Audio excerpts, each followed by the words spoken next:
Almost सभी जानते हैं नवरात्रि साल में 4 बार आती है। जी हाँ, 2 बार प्रकट नवरात्रि और 2 बार गुप्त नवरात्रि। प्रकट नवरात्रि जनरली हम सभी मनाते हैं, सारे हिंदू प्रकट नवरात्रि ऑलमोस्ट मनाते ही हैं। 2 नवरात्रि गुप्त नवरात्रि कहलाती हैं, जो कि आषाढ़ और माघ माह में आती हैं।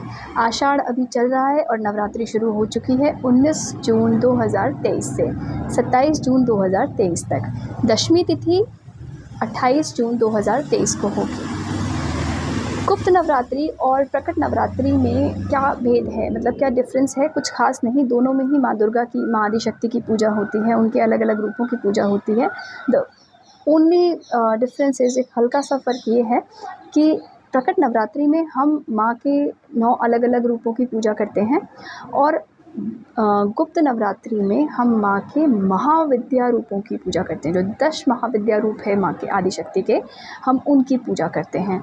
इनफैक्ट गुप्त नवरात्रि में आप कह सकते हैं कि पूजा नहीं, साधना की जाती है। इट इज़ ऑलमोस्ट लाइक अ तप, कोई सिद्धि प्राप्त करने के लिए जो ये महाविद्याएं हैं, 10 महाविद्याएं हैं, ये अलग अलग विद्या हैं, अलग अलग सिद्धियां मिलती हैं, अलग अलग पावर्स होती हैं ये, तो उन्हें सिद्ध करने के लिए ये गुप्त नवरात्रि करे जाते हैं। इसीलिए गुप्त नवरात्रि जनरली जो साधारण गृहस्थ होता है उनके लिए नहीं बताई जाती हैं। गुप्त नवरात्रि जनरली तांत्रिक या साधक ही करते हैं, या वो लोग जिन्हें किसी न किसी महाविद्या की दीक्षा मिली हुई है, जो दीक्षित हैं, गुरु के सानिध्य में हैं।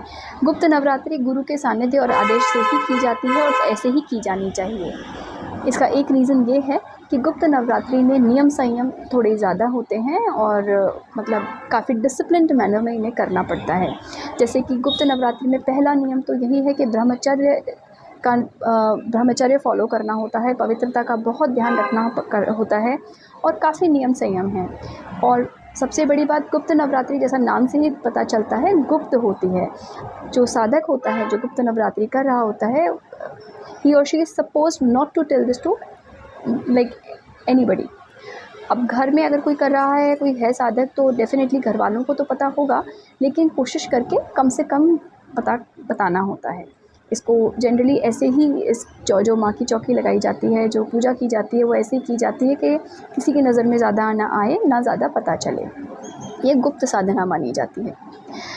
अब गुप्त नवरात्रि में साधक जो महाविद्या होती हैं, 10 महाविद्या जिनकी पूजा की जाती है, वो कौन सी महाविद्या हैं अगर हम ये देखें तो क्रमशः जो ये महाविद्याएं हैं, तो पहली महाविद्या काली, दूसरी तारा जिन्हें आप तारिणी भी कहते हैं, तीसरी छिन्नमस्ता, चौथी त्रिपुर सुंदरी, 5वीं भुवनेश्वरी, 6ठी भैरवी, 7वीं धूमावती, 8वीं बगलामुखी, जिन्हें जो एक्चुअली वल्गामुखी हैं, इनको बगलामुखी भी बोला जाता है, 9वीं मातंगी और 10वीं महाविद्या जो कहलाती हैं वो है महालक्ष्मी।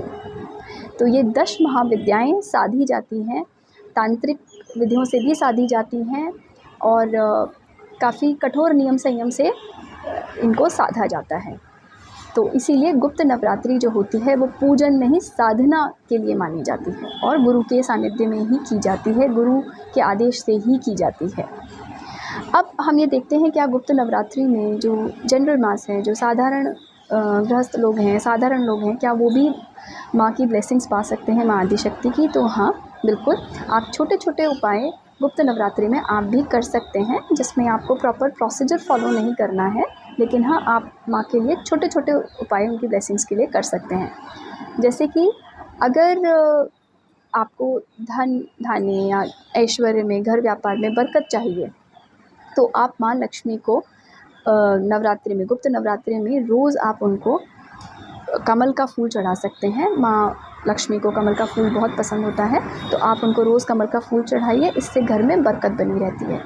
इसी तरह से माँ दुर्गा को, जो माँ आदिशक्ति रूप है, उनको अगर आप गुड़हल का फूल रोज़ चढ़ाते हैं, वैसे तो माँ दुर्गा को गुलाब भी चढ़ाया जाता है, उन्हें पसंद है, पर गुड़हल का फूल रोज़ चढ़ाने से ख्याति, समाज में ख्याति यानी फेम, स्टेटस अच्छा होता है और सुख समृद्धि बढ़ती है, धन धान्य भी मिलता है।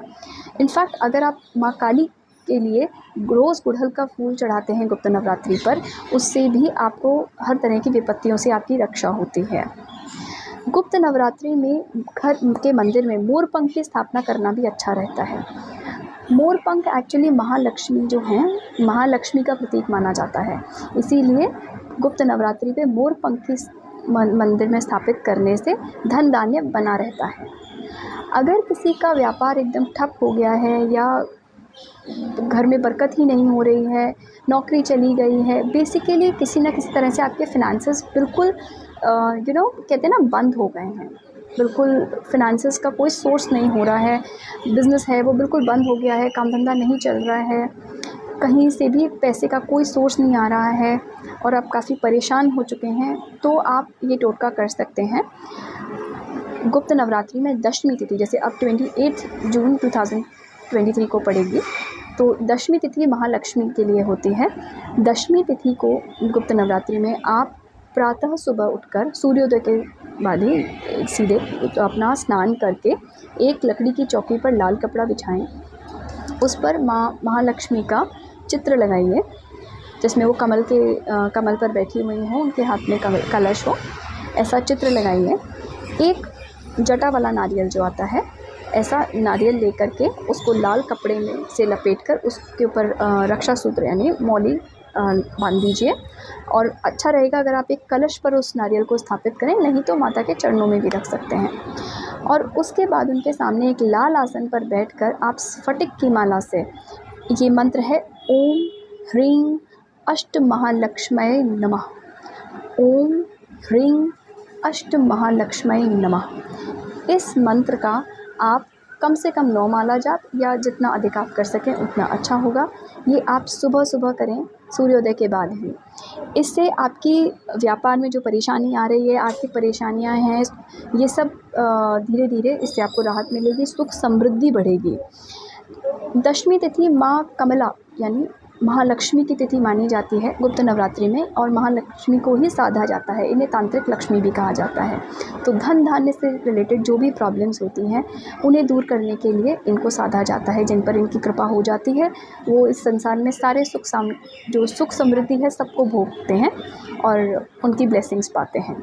मेरी कामना है आपकी नवरात्रि शुभ हो।